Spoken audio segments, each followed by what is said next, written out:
do you remember the hotel clerk? This was in Florida. Ends up calling the police because there's a racist guest, right? All right, kicks out the racist guest. Racist guest comes back, ends up assaulting, attacking, beating up the hotel clerk. The cops arrest the hotel clerk and take the racist guy who assaulted the hotel clerk, gave him a courtesy ride to a friend's house. Let me go to the video. Best Western here. Okay. All right.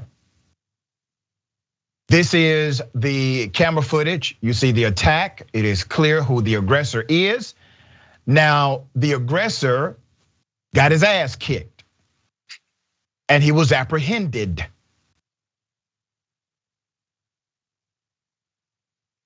Another guest comes to help the hotel clerk because he is able to determine the hotel clerk is being attacked. The hotel clerk is not the criminal, okay?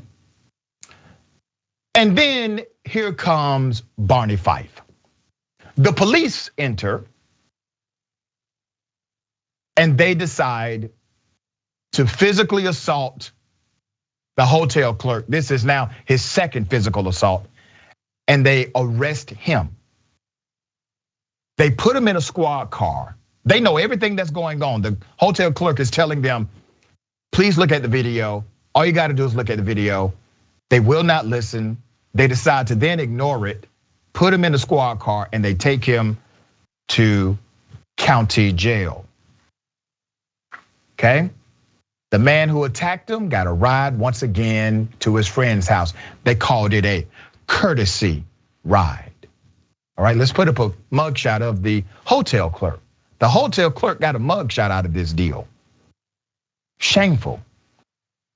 Okay. Now the attorney representing Mr. Rachal that you see there put in a request to see the new video footage from the officers. Here it is. Tonight, police body camera video reveals a shocking new angle of a hotel brawl in Florida. Back up. Back up. The video, released by the Fort Lauderdale Police Department, shows officers yelling and pushing a black hotel employee before arresting him. In the incident report obtained by NBC News, when police responded to the scene, Rachal was hostile and refused to back up. The officer reporting he pushed Rachal back before Rachal, quote, placed his hands on my upper torso and pushed me. It does not appear Rachal pushed the officer from the footage reviewed by NBC News. And you didn't help back up. In a statement, the Fort Lauderdale Police Department said it's conducting a review of the incident. Conducting a review? Lock his ass up. The cop needs to go to jail, and the guy who physically assaulted the hotel clerk. All right, once again, put up his mugshot. He's the only guy that got a mugshot here. Now this is shameful. This guy does not deserve that mugshot. He does not deserve it. 28-year-old Raymond Rachal was at the front desk when 37-year-old Jason Robbie came back to rush him after racial slurs were hurled, okay? All right, Robbie was drunk and had been spewing racial slurs. So the hotel clerk, that gentleman, the hero, exercised his right to deny this man further service at the hotel. And then the criminal decides to come back and attack the hotel clerk. The hotel clerk was able to subdue him, right? According to NBC6 South Florida, the newly released body cam shows officers responding before the brawl when the employee and guest were already in a dispute. The clerk, the hotel clerk, had told officers that Robbie was making comments about MLK Day. Another body camera video shows the officer's perspective walking up to the hotel clerk already holding down the guest. The hotel clerk backs up as police walk in, right? He says to them to not let the guest leave, but the officer is seen focusing his attention on the hotel employee and begins to arrest him. Even though Robbie, the racist person in this narrative, had already been told to leave the premises. The hotel clerk then tries to explain his side of the story in the car before he was booked As we reported last week, the police ultimately escorted the intoxicated racist man to his friend's house, right? The hotel clerk was taken to the county jail, and the police gave the racist guest, who still seemed to be drunk, a courtesy ride to a friend's house. All right, let's put up a picture. That's Robbie.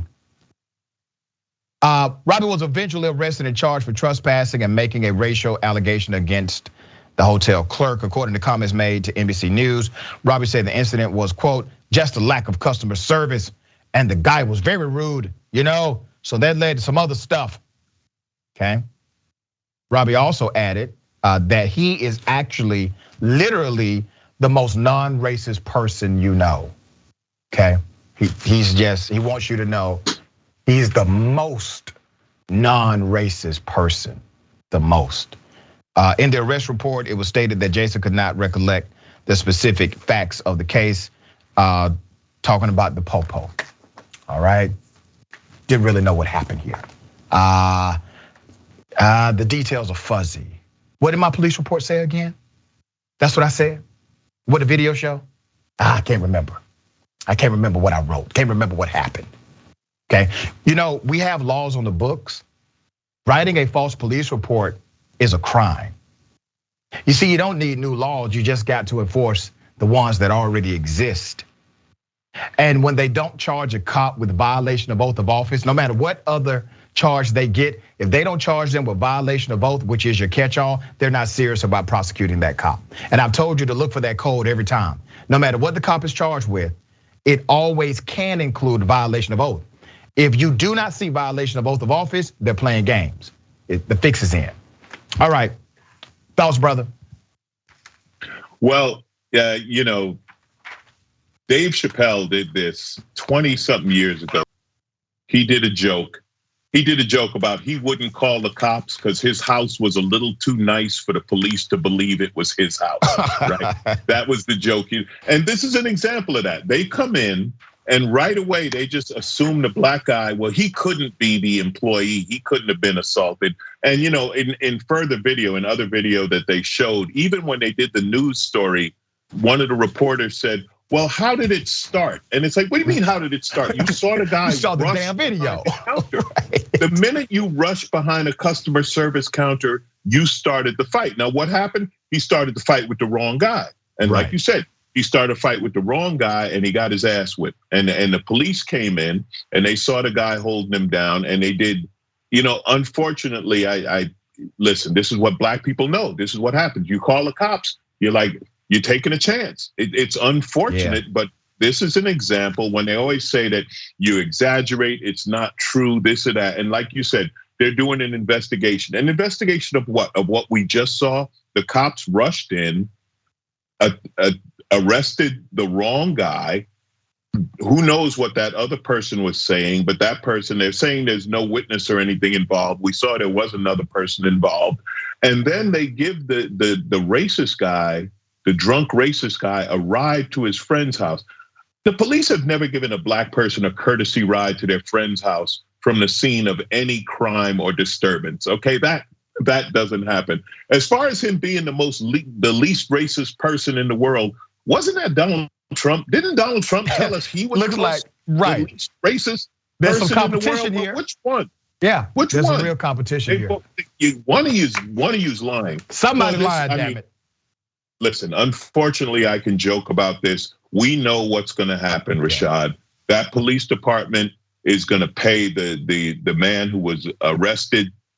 I forgot his name. I'm sorry, but they're going to pay the settlement to him, Rashad, and it's going to go away. Even if this cop gets fired by the Fort Lauderdale Police Department, he'll get hired by the police department from the city next door. So he doesn't even have to move. We've seen this over and over, and unfortunately, it's not going to be any different.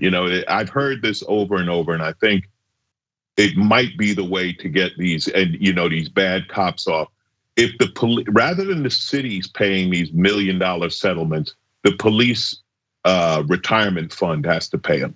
If it came out of their own pocket, they might be a little more anxious to get rid of the bad cops on all of these police forces. Something has to be done. And again, it's unfortunate that, Dave did the joke 20 years ago, yet you could do it tonight and it would still be accurate, right? You can't call the cops because, I can't call the cops because I work here, but they might not see me behind the counter. I don't know. It's a shame. It's a shame. Yeah, and it's amazing to me that when settlements are paid because of corrupt cops, negligent cops, aggressive cops who violate the rights of citizens, when a city has to pay a settlement to a citizen because of cop behavior, that's defunding the police. That's defunding your city. That's defunding the taxpayer base of that local community. If you want to stop defunding the police, if that's really your goal, you need to make sure you hire better cops. Second, make sure every cop must carry their own malpractice insurance.